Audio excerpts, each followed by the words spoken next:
Bienvenidos. Estas son las noticias más destacadas de la OEA. Esto es OEA News, el informativo de la Organización de los Estados Americanos.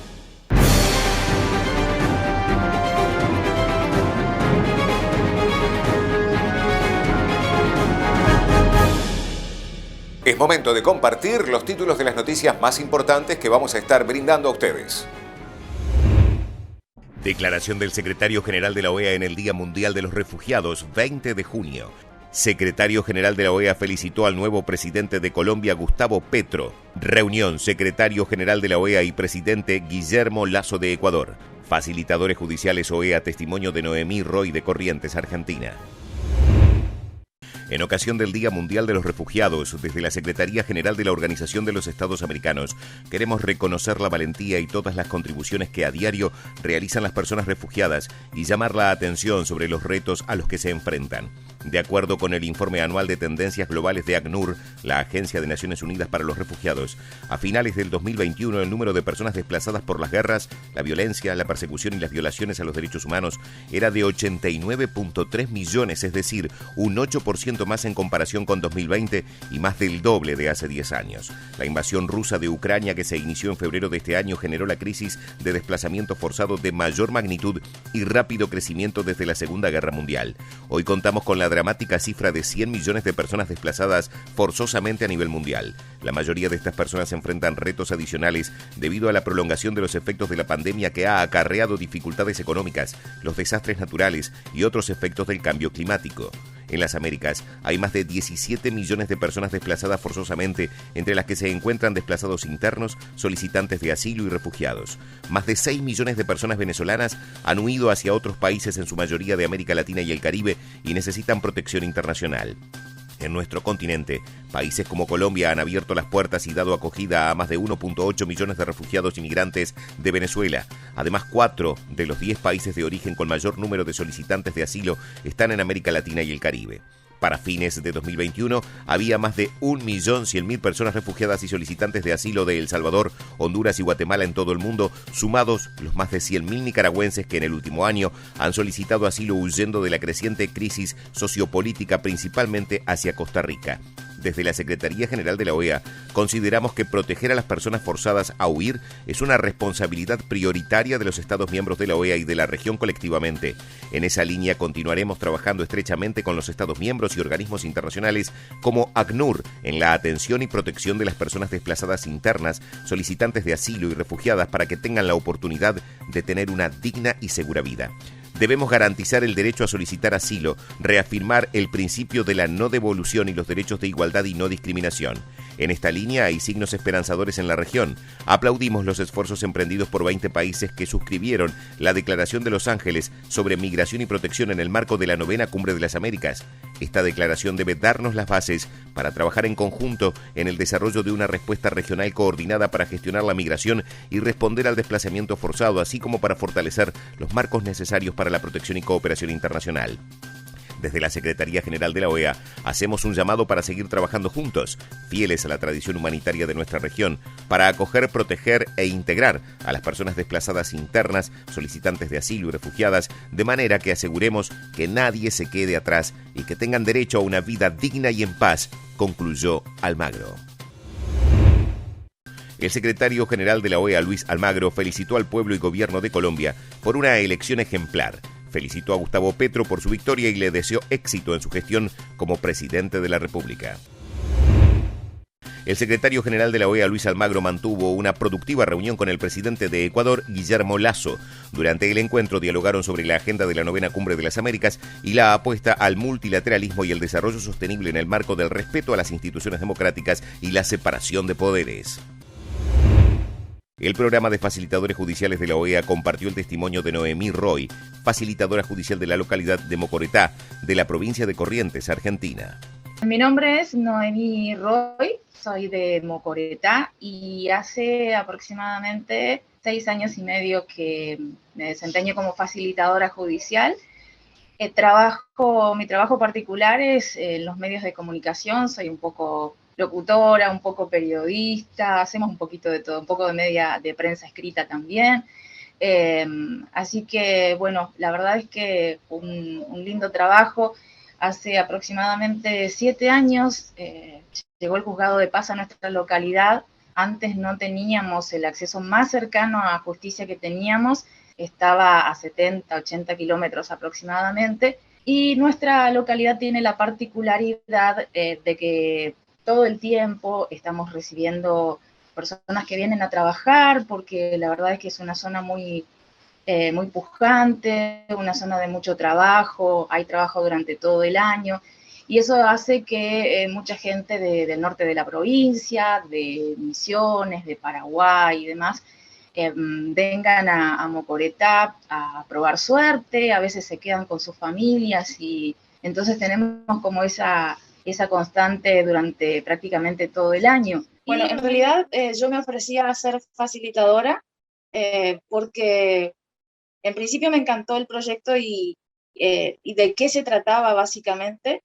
Como decía anteriormente, no teníamos juzgado en Mocoretá, así que muchísima gente desconocía de qué se trataba, cuáles eran las funciones que cumplía el juzgado, para qué servía, todo ese tipo de cosas. Y mucha gente creía que, por ejemplo, había que pagar para ir a hacer una consulta, por lo que me fui, pregunté al doctor Podestá, que es el titular del juzgado de paz de nuestra localidad, y enseguida me dijo que sí, empezamos con las capacitaciones y demás.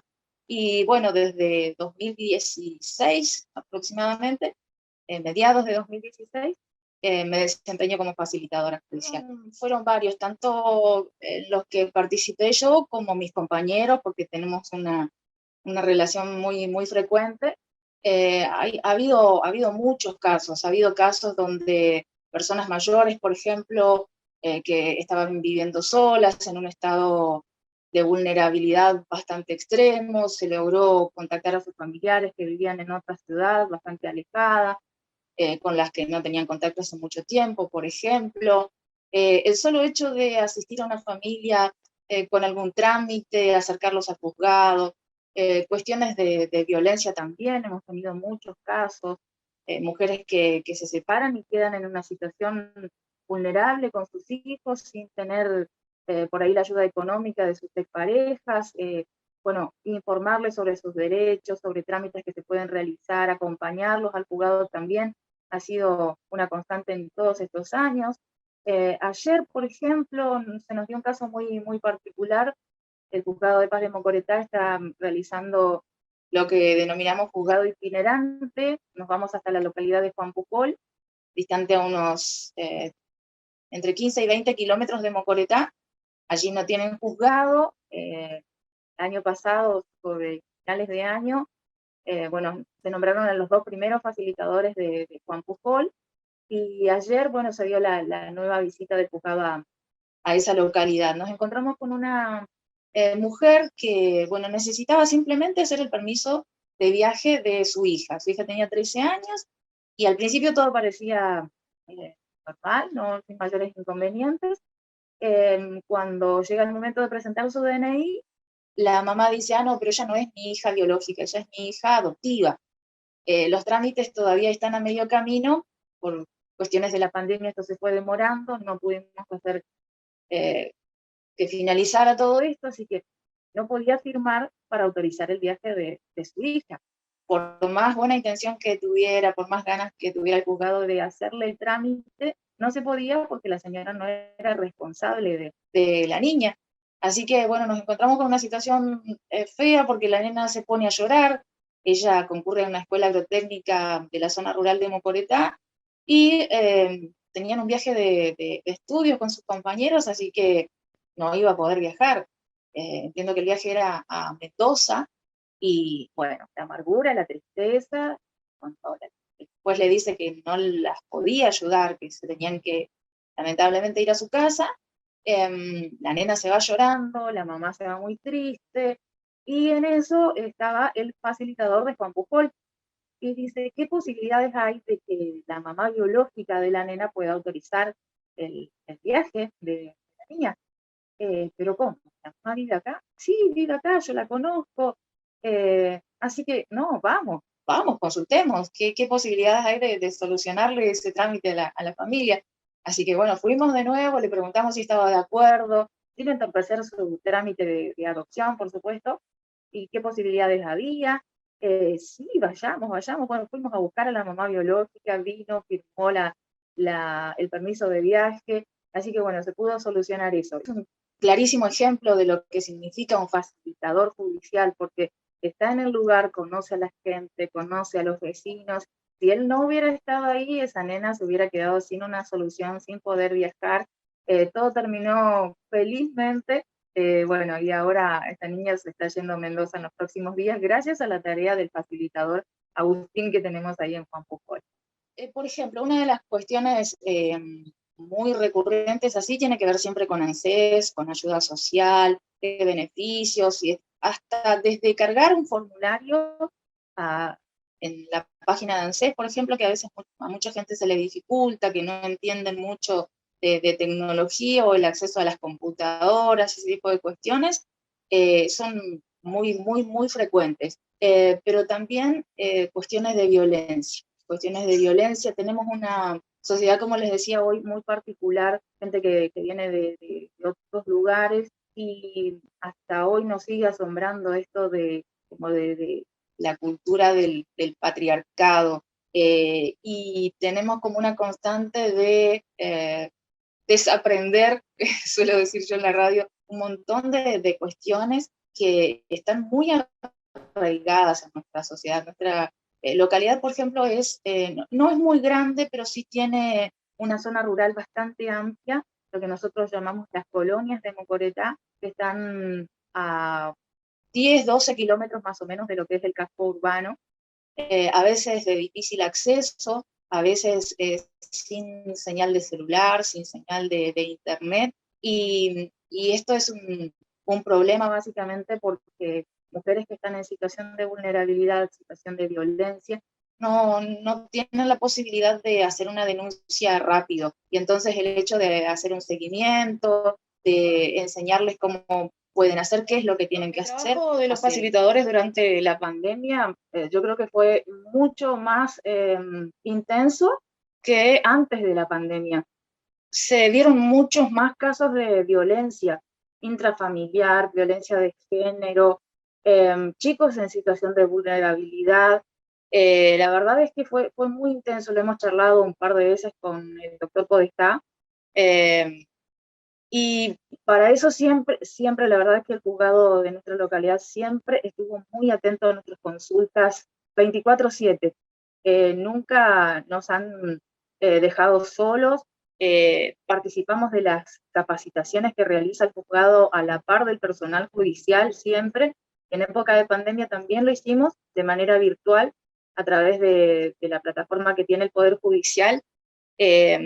Pero ha sido muy intenso, yo creo que mucho más que antes de la pandemia.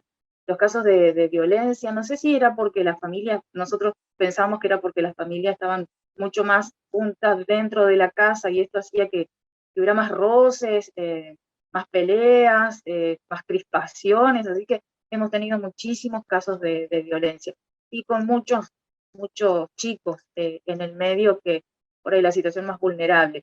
Y también nos han surgido muchos casos de personas mayores en situación de vulnerabilidad que hemos tenido que asistir, y sobre todo en época de pandemia como que salió mucho a flote toda esa situación. Estas han sido las noticias más relevantes de la OEA, la Organización de los Estados Americanos. Esto ha sido OEA News. Nos reencontramos en la próxima jornada.